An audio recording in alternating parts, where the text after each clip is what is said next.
In 1 John 2, verse 15, John tells us, "Do not love the world or anything in the world.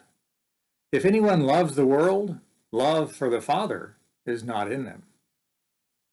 However, John 3:16 tells us that God loves the world, and he demonstrated it by sending his Son into the world so that people might live forever.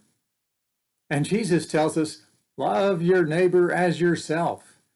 God loves the people of the world, and so should we.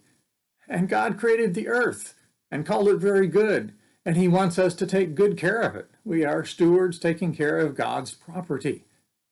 So what does it mean here in 1 John 2 that we should not love the world? The word world can have more than one meaning, and in this case it's referring to something about the world that God doesn't like. And that's the way that the world is currently organized. When Jesus comes back, he's going to use force to make a big change in the way the world is organized. Verse 16 tells us a little more about what John means here.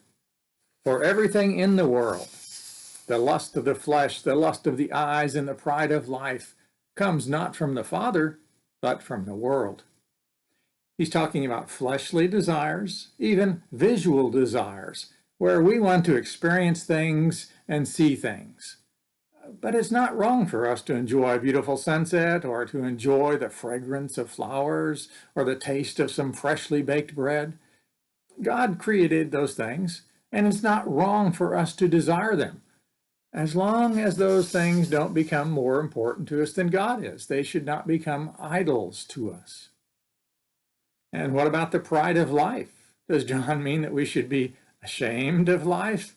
Certainly not. God created life too, and he wants us to enjoy life so much that we'll want to live forever with him. And that's the important point, that life should be lived with him.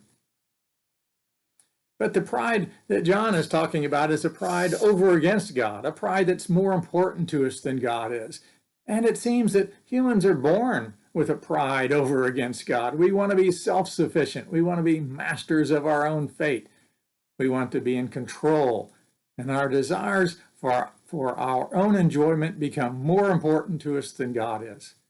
We don't like God to tell us what to do. We don't like God to make restrictions on what we might enjoy. Even though he's a lot smarter than we are about whether those experiences are good for us or not. Humans want to find out for themselves, ever since Adam and Eve. We want to make our own decisions.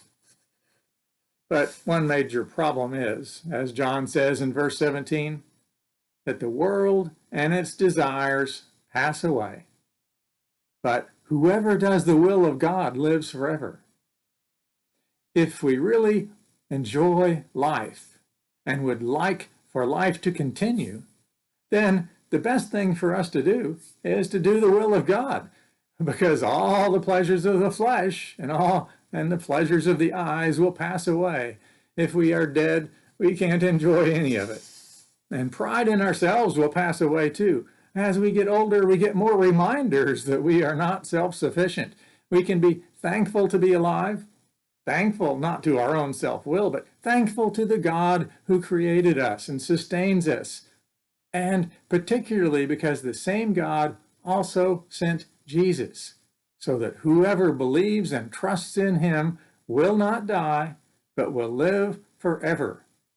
And we will enjoy it forever.